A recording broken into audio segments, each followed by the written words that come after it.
सपना अपने माता पिता की बहुत लाडली थी। 3 बड़े भाइयों की बहन थी। कोई भी चीज़ मांगने पर उसी वक्त सामने हाजिर हो जाती। पूरे घर में रौब था उसका। पूरे परिवार और नौकरों पर राजकुमारी की तरह हुक्म चलाती थी सपना।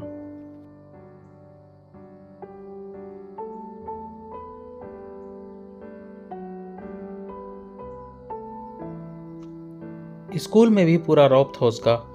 बड़े घर की लाडली जो थी वो। ऐसे में उसके कॉलेज में दाखिला लिया। उसके ठाट बाट, बड़ी गाड़ी में आना जाना, हर दिन नया फैशन देखकर हर कोई उससे दोस्ती करना चाहता था।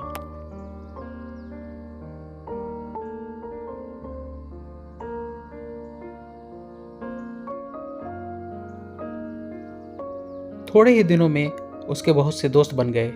पूरे कॉलेज में उसकी अपनी ही एक पहचान थी। इन दिनों उसके घर एक रिश्ता आया। खानदानी लोग थे और पापा की पुरानी जान पहचान थी उसके साथ। सपना के साथ कोई ज़बरदस्ती नहीं थी, पर सपना ने भी हाँ कर दी क्योंकि वो अपने परिवार से बहुत प्यार करती थी। वो जानती थी कि लोग उसका अच्छा ही सोचेंगे। लड़के का नाम राम था। राम काफ़ी पढ़ा लिखा और समझदार लड़का था। ससुराल वाले भी बहुत अच्छे थे। ससुराल में सपना की जगह वैसे ही थी जैसे कि मायके में। कोई भी कार्य सपना की सलाह के बिना नहीं होता था। सबकी लाडली बहू बन गई थी वह। फिर उसके घर एक बेटे का जन्म हुआ। राहुल सपना को जान से प्यारा था। पोता पाकर ससुराल वाले तो फूले नहीं समाते थे। सपना कभी कभी सोचती कि उसकी किस्मत कितनी अच्छी है। उसका हर अपना उसे कितना प्यार करता है। चाहे जीवन में कैसा भी समय आए, मेरे अपने हमेशा मेरे साथ हैं। मैं कभी अकेला नहीं हो सकती। कितनी खुशकिस्मत हूं मैं। पर शायद सपना की खुशियों को उसकी अपनी ही नजर लग गई थी। एक दिन वह महके जाने की जिद कर बैठी। राम को बहुत काम था, लेकिन फिर भी उसे ले गया।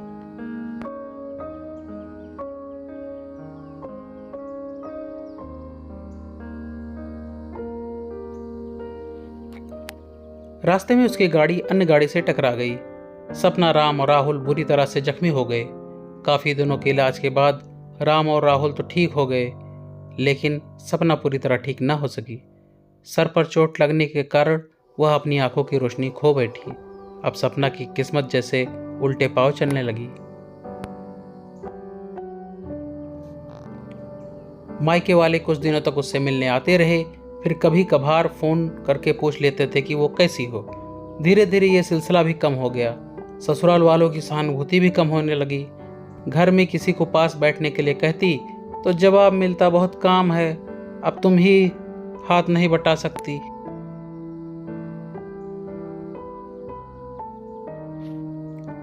राम भी चिड़चिड़ा हो गया था। बस राहुल ही था उसके साथ, जिसके साथ हंसते खेलते उसका वक्त गुजरता। एक दिन सपना के हाथ से कुछ सामान गिर गया, जिसकी वजह से राहुल को हल्की सी चोट लग गई। सपना के सास ससुर ने राहुल को उससे अलग कर दिया कि कहीं उसके न देखने की वजह से बच्चे को कोई नुकसान न हो जाए। सपना अंदर से टूट चुकी थी। एक दिन उसने सबके सामने मायके जाने की इच्छा रखी तो राज उसे तुरंत मायके छोड़ आया, जैसे कि वह भी यही चाहता था। लेकिन राहुल को उसके साथ नहीं भेजा गया। सपना कभी राहुल से दूर नहीं रही थी, पर अपनी कमी के कारण उससे ज्यादा बहस नहीं की। सपना को लगा कि वह 3-4 दिन वहां रहेगी तो थोड़ा हवा पानी बदल जाएगा, क्योंकि वह कितने दिनों से कहीं भी बाहर नहीं गई थी। घर वाले भी इतने दिनों बाद उसे देखकर कितने खुश होंगे। सपना के घर पहुंचने पर सब लोग बहुत खुश हुए। खाने में सब कुछ सपना की पसंद का बना हुआ था।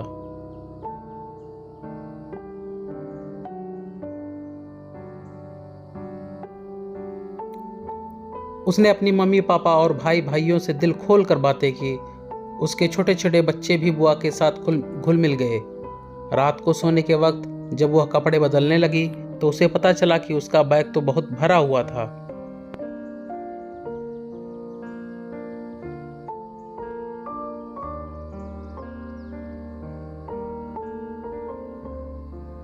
वह समझ गई। वह बहुत उदास हो गई। कुछ दिनों तक सब ठीक रहा, फिर जैसे सब बदलने लगा सबका व्यवहार बदलता रहा था। वह लोग जैसे थक चुके थे उससे। सब लोग घूमा फिरा कर पूछने लगे कि राम कब आ रहा है, उसे ले जाने।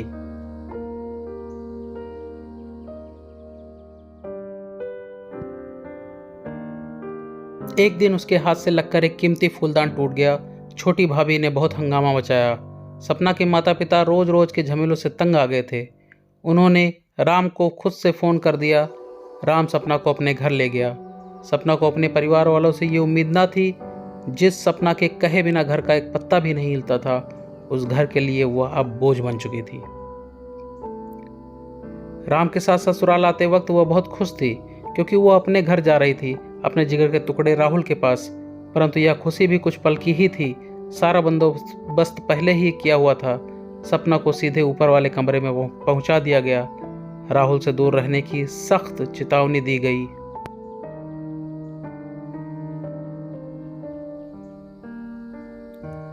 एक काम वाली लता को उसकी जिम्मेदारी सौंपी गई, जो उसके खाने पहनने जैसी जरूरतों का ध्यान रखती। सपना ज्यादातर चुप ही रहती। कभी कभी काम वाली लता से थोड़ा बतिया लेती। उसके जरिए राहुल का पता चल जाता। सबकी लाडली बेटी और बहू सबके लिए लाडली से बोझ बन चुकी थी। ये बात सच हो गई।